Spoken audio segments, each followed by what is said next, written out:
तो बहुत आराम से दे देते हैं। लेकिन आप कह रहे हैं तो कह रहे हैं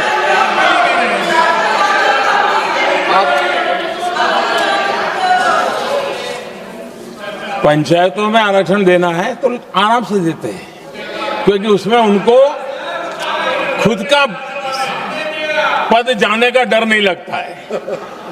उसको लगता है हम सुरक्षित यार वहां दे दो।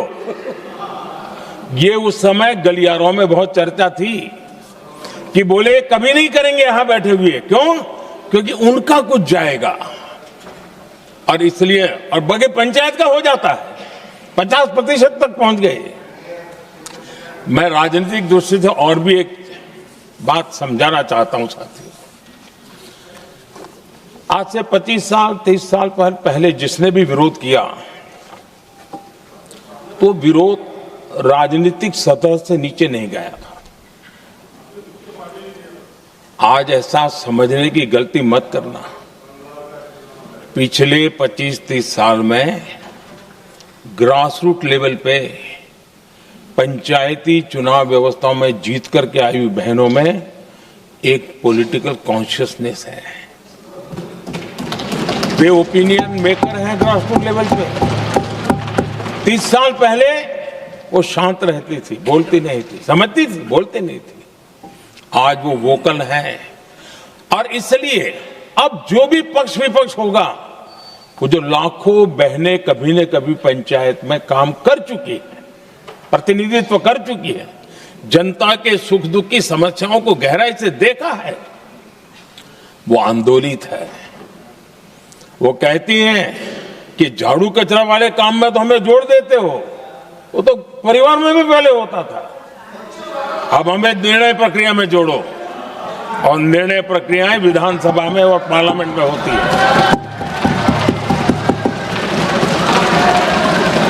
और इसलिए मैं राजनीतिक जीवन में जो लोग प्रगति चाहते, मैं किसी भी सांसद की बात करता हूं, किसी भी एमएलए की बात करता हूं, ये दल वो दल की बात मैं नहीं कर रहा हूं।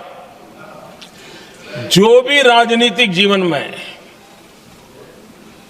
सफलतापूर्वक आगे बढ़ना चाहते हैं, उनको ये मान के चलना पड़ेगा कि पिछले 25-30 साल में लाखों बहनें ग्रास रूट लेवल पर लीडर बन चुकी हैं। अब उनके अंदर सिर्फ यहां 33% का नहीं, वहां भी वो आपके फैसलों को प्रभावित करने वाली है। और इसलिए जो आज विरोध करेंगे उसको लंबे समय तक कीमत चुकानी पड़ेगी। लंबे समय तक कीमत चुकानी पड़ेगी। और इसलिए राजनीतिक समझदारी भी इसी में है कि हम ग्रास रूट लेवल पर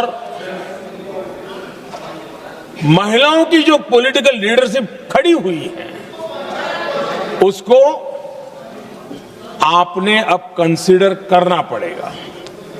यहां मैंने सुना हमारे मुलायम सिंह जी थे, तब से एक विषय चला रहे हैं, उनके परिवार वाले पे भी चला रहे हैं। आप देश की बहनों पर भरोसा करो ना, उनकी समझदारी पर भरोसा करो।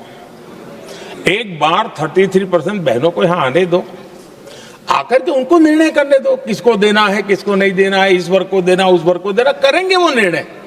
हम उनके सामर्थ्य पर आशंका क्यों करते भाई? एक बार आने तो दो, उनको आने तो दो। जब आएंगे तो 34 पे और दूसरा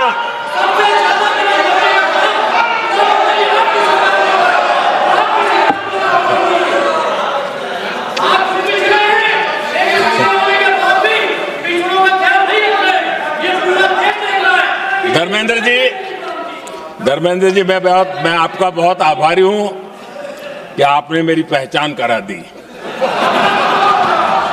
ये बात सही है, मैं अति पिछड़े समाज से आता हूं।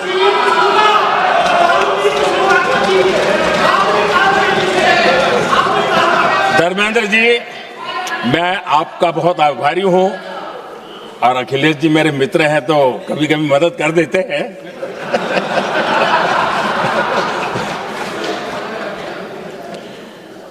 ये बात सही है कि मैं अति पिछड़े समाज से आता हूं, लेकिन मेरा दायित्व समाज के सबको साथ लेके चलने का है और यही मेरे संविधान ने मुझे यही रास्ता दिखाया है। मेरे लिए संविधान ही सर्वोपरि है और इसलिए और ये संविधान की ताकत है कि मेरे जैसा अत्यंत छोटे समाज का, अति पिछड़े समाज के व्यक्ति को इतना बड़ा दायित्व देश ने दिया।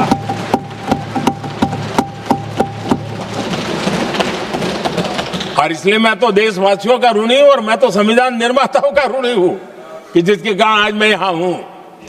लेकिन आदरणीय अध्यक्ष जी, पिछड़ी जाति का स्वीकार कर रहे हैं, लेकिन हम पिछड़ी जातियों के साथ अन्याय न करें, ये इतना निवेदन है। आदरणीय अध्यक्ष जी, आज जीवन के हर क्षेत्र में हम देखें कि नारी शक्ति देश के गौरव को बढ़ाने वाले परचम लहराने में कहीं पीछे नहीं है जी। हम गर्व से कर सकें इस प्रकार से जीवन के अलग अलग क्षेत्रों में आज हमारी माताएं बहनें बहुत बड़ा योगदान, हमारी बेटियां तो कमाल कर रही हैं जीवन के हर क्षेत्र में।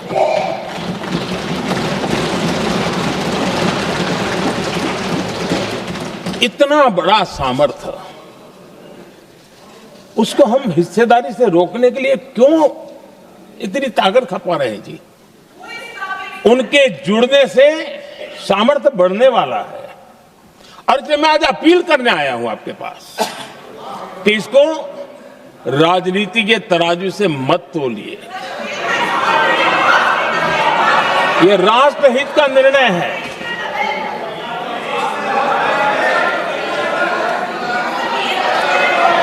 आदरणीय अध्यक्ष जी,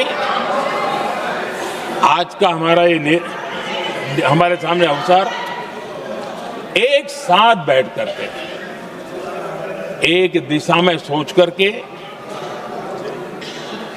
विकसित भारत बनाने में हमारी नारी शक्ति की भागीदारी को एक खुले मन से निर्णय करने का अवसर है, स्वीकार करने का अवसर है।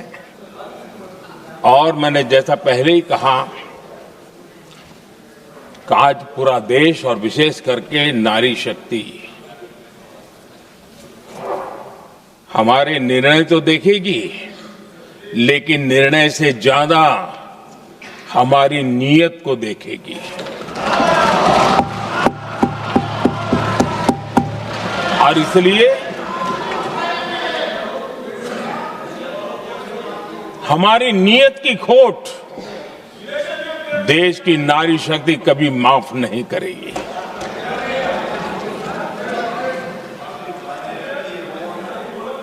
आदरणीय अध्यक्ष जी, 2023 में इस नए सदन में हमने सर्वसम्मति से एक प्रकार से इस अधिनियम को स्वीकार किया था। पूरे देश में खुशी का वातावरण बना, उस पर कोई राजनीतिक रंग नहीं लगे और इसलिए वो कभी राजनीतिक इश्यू भी नहीं बना। तो एक अच्छी स्थिति है। अब सवाल ये है कि हमें कितने समय तक इसको रोकना है। अब यहां जो लोग जनसंख्या वगैरह के विषय उठाते हैं, क्या आपको मालूम नहीं है? मैं चाहूंगा कि अमित भाई अपने भाषण में इन सारी चीजों का उल्लेख करेंगे, जब कि हमने जनगणना के संबंध में कब कब क्या क्या किया था, बाद में कोविड आया, उसके कारण क्या मुसीबत आई, कैसे रुकावटें आई, ये सारी बातें हम सबके सामने हैं, इसमें कोई विषय नहीं है। लेकिन पिछले दिनों जब हम 23 में चर्चा कर रहे थे, तब भी व्यापक रूप से बात ये थी कि इसको जल्दी करो। हर कोई कह रहा था जल्दी करो। अब 24 में संभव नहीं था क्योंकि इतने कम समय में करना मुश्किल था। अब 29 में हमारे पास अवसर है। अगर हम 29 में भी नहीं करते तो ये स्थिति क्या बनेगी हम कल्पना कर सकते हैं। फिर हम देश की माताओं बहनों को ये विश्वास नहीं बना पाएंगे कि हम सचमुच में प्रयास सच्चे अर्थ कर सकते थे। और इसलिए समय की मांग है कि अब हम ज्यादा विलंब न करें। इस दरमियान राजनीतिक दल के लोगों से, संविधान के जानकार लोगों से, जो महिलाओं में एक्टिविस्ट के नाते काम करने वाले ऐसे लोगों से भी कई चर्चाएं हुई। कुछ लोगों ने खुद होकर के भी सुझाव दिए। सारा मंथन करते करते करते और यहाँ भी सभी दलों से लगातार बातें इनकी होती रही है। स्ट्रक्चर वे में हुई है, इनफॉर्मल भी हुई है, और उसमें से आखिर बना हुई एक कुछ रास्ता निकालना होगा ताकि हम हमारी माताओं बहनों की शक्ति को जोड़ सकते हैं। आदरणीय अध्यक्ष जी, मैं एक बात जरूर कहना चाहूंगा। यहां बैठकर के हमें किसी को संविधान ने देश को टुकड़ों में सोचने का अधिकार ही नहीं दिया है।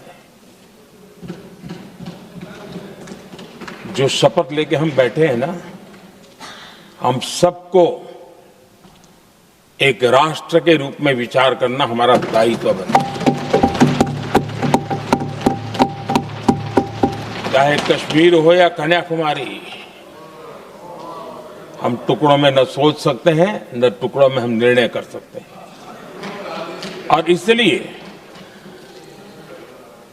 निराधार रूप में, जिसमें कोई सच्चाई नहीं, रत्ती भर सच्चाई नहीं है, सिर्फ राजनीतिक लाभ लेने के लिए जो बवंडर खड़ा किया जा रहा है, मैं आज बड़ी जिम्मेवारी के साथ इस सदन में, इस पवित्र जगह से कहना चाहता हूं, चाहे दक्षिण हो, उत्तर हो, पूर्व हो, पश्चिम हो, छोटे राज्य हो, बड़े राज्य हो, मैं आज एक जिम्मेवारी से कहना चाहता हूं कि निर्णय प्रक्रिया किसी के साथ भी भेदभाव नहीं करेगी। ये निर्णय प्रक्रिया किसी के साथ अन्याय नहीं करेगी।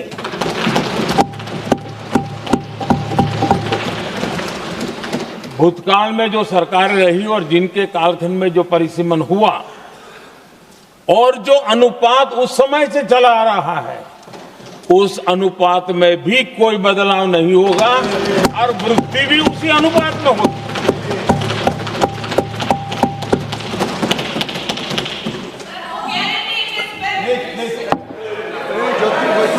अगर गारंटी शब्द चाहिए तो मैं गारंटी शब्द उपयोग करता हूं। वादा की बात करते हो तो मैं वादा शब्द उपयोग करता हूं। अगर तमिल में कोई अच्छा शब्द हो तो वो भी मैं बोलने के लिए तैयार हूं। क्योंकि जब नियत साफ है तो फिर शब्दों का खेल करने की हमें जरूरत नहीं है जी।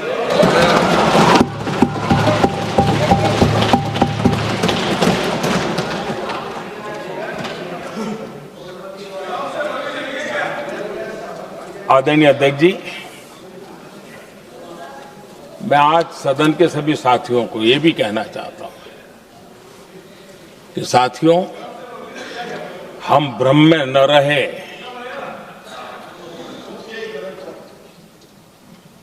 हम उस अहंकार में न रहे। और मैं हम शब्द प्रयोग कर रहा हूं, मैं और तुम की बात नहीं कर रहा हूं। मैं हम इस भ्रम में न रहे कि हम देश की नारी शक्ति को हम कुछ दे रहे हैं। जी नहीं, उसका हक है। और हमने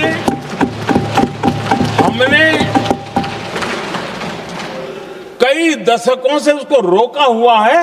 आज उसका प्रायश्चित करके हमें उस पाप में से मुक्ति पाने का यह अवसर है।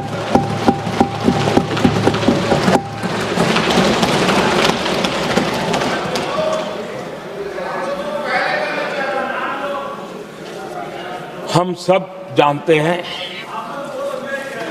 हर एक ने कैसे चालाकी की हर बार, चतुराई की। बिल्कुल हम तो इसके पक्ष में ही हैं, लेकिन हम इसके साथ ही है, लेकिन हर बार कोई न कोई टेक्निकल पूंछ लगा दी इसको और इसको रोका गया। हर बार ऐसी चीजें लाई गई है। हिम्मत नहीं है कि हम 33% महिलाओं के आरक्षण का विरोध कर पाए, वो तो जमाना चला गया। आपको करना नहीं है, लेकिन कहने की हिम्मत भी नहीं है। और इसलिए टेक्निकल बहानेबाजी, ये करो तो ये, वो करो तो वो, डिगरा करो। अब देश की नारी को नहीं समझा पाओगे।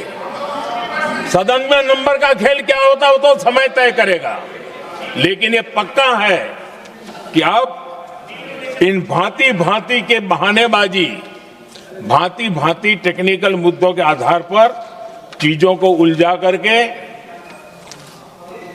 3 दशक तक इसको अड़ंगे डाले, हमने फंसा के रखा। आपने जो अचीव करना था कर लिया, अब छोड़ दो ना भाई। 3 दशक कम पड़ते हैं क्या रोकने में? 3 दशक तक आपने रोका, फिर भी कुछ कर नहीं पाए, तो अब तो करो।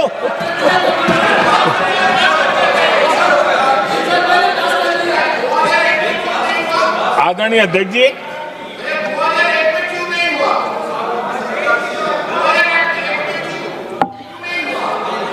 यहां कुछ लोगों को लगता है, आदरणीय अध्यक्ष, यहां कुछ लोगों को लगता है इसमें कहीं न कहीं मोदी का राजनीतिक स्वार्थ है।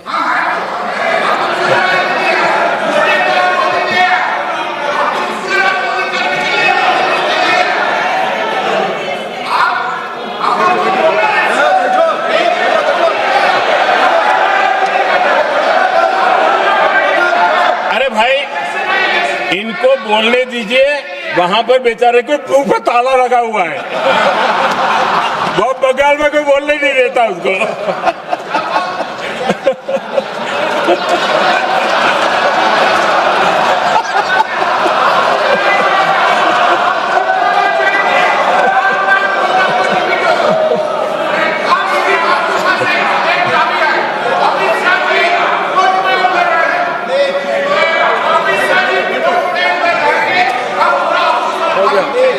आदरणीय अध्यक्ष जी,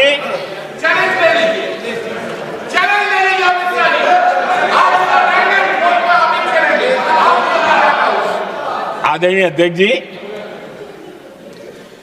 देखिए इसका अगर विरोध करेंगे तो स्वाभाविक है कि राजनीतिक लाभ मुझे होगा,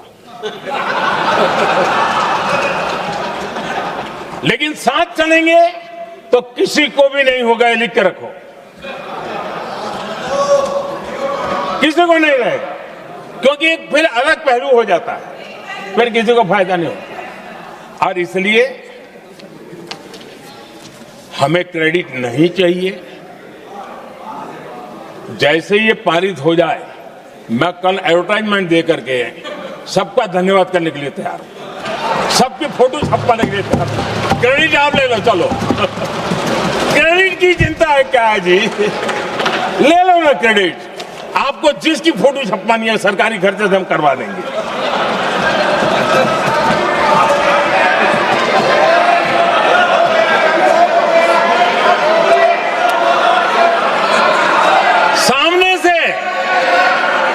सामने से क्रेडिट का ब्लैंक चेक आपको दे रहा हूं।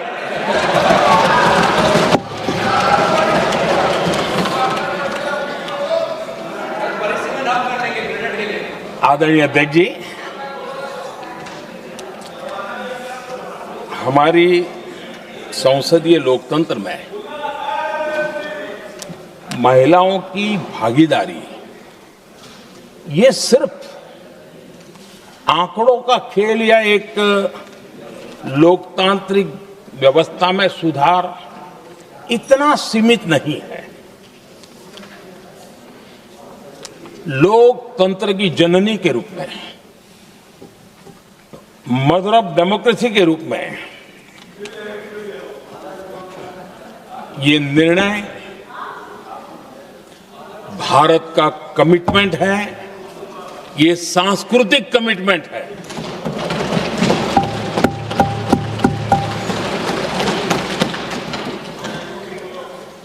और इसी कमिटमेंट के कारण पंचायतों में ये व्यवस्था बनी और अब तो 20 से अधिक राज्य है जहां 50% हुआ है।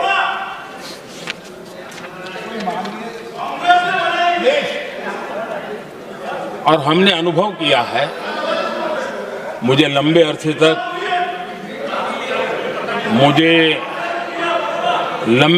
तक मुख्यमंत्री के रूप में सेवा करने का जनता ने अवसर दिया और उसी कालखंड में ग्रासरूट लेवल पर विमेन लीडरशिप को मैंने देखा है। मेरा अनुभव है कि संवेदनशीलता के साथ समस्याओं के समाधान में उनका कमिटमेंट बहुत ही परिणामकारी रहते थे, विकास की यात्रा को गति देने में रहते थे। और उस अनुभव के आधार पर मैं कहता हूं कि इस सदन में उनकी आवाज नई शक्ति बनेगी, नई सोच जुड़ेगी, देश की दिशा में एक संवेदनशीलता जुड़ेगी। तथ्य और तर्क के आधारों पर अनुभव जब जुड़ता है तब मैं समझता हूं उसका सामर्थ्य अनेक गुना बढ़ जाता है और सदन कितना समृद्ध हो।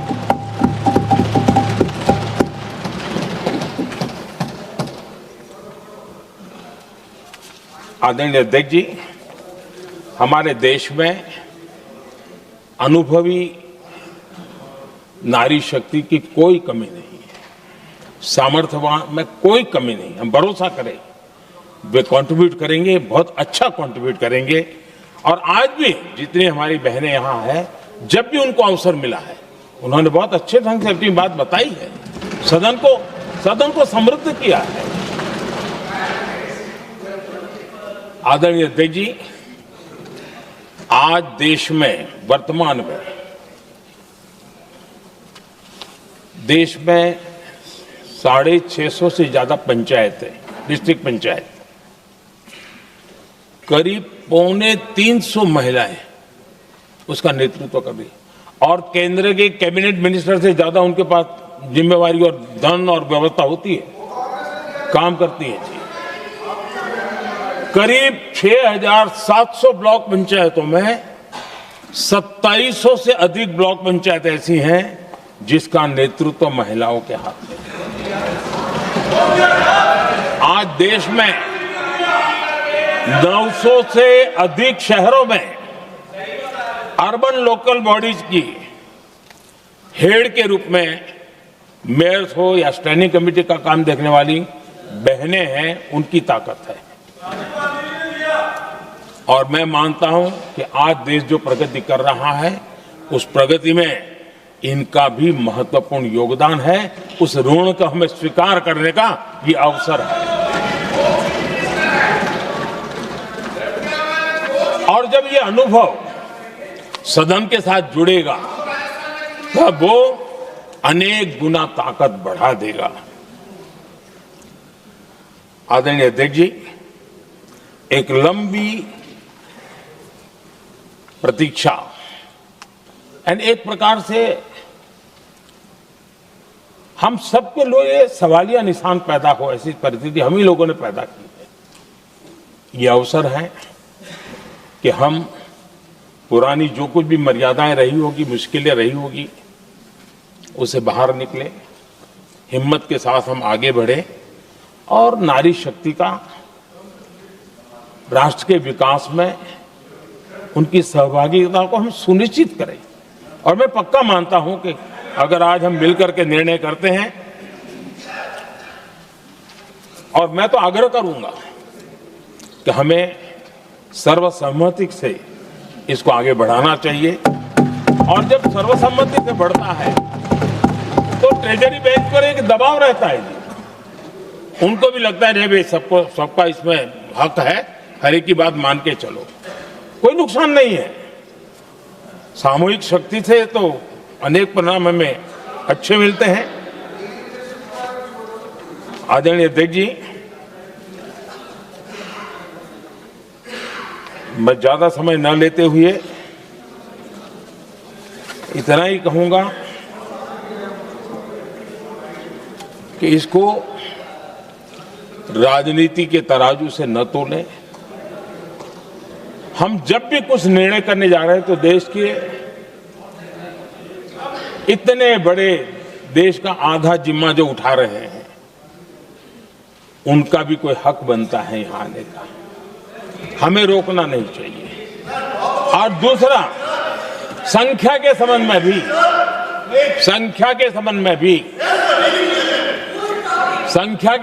भी एक मत पहले से बनता आया था, चर्चा थी कि साहब ये जो है इनका कम मत करो, अधिक कर दो तो जल्दी हो जाएगा।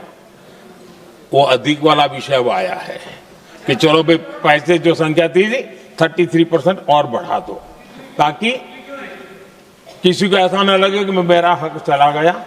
एक नई शक्ति जुड़ेगी, अतिरिक्त शक्ति जुड़ेगी। और अब सदन की रचना भी तो अब पहले से हमने सोच के रखा है, जगह तो बना ली है। और आदरणीय अध्यक्ष जी, मैं लाइटर में मैं जरूर कहना चाहूंगा, हर एक के अपने राजनीतिक कारण होते हैं और पराजय का डर जरा हैरान करने वाला होता है, लेकिन अपने यहाँ जब कोई भी शुभ काम होता है उसको नजर न लग जाए, इसलिए काला टीका लगाने की परंपरा है। मैं आपका धन्यवाद करता हूं काला टीका लगाने के लिए। बहुत बहुत धन्यवाद।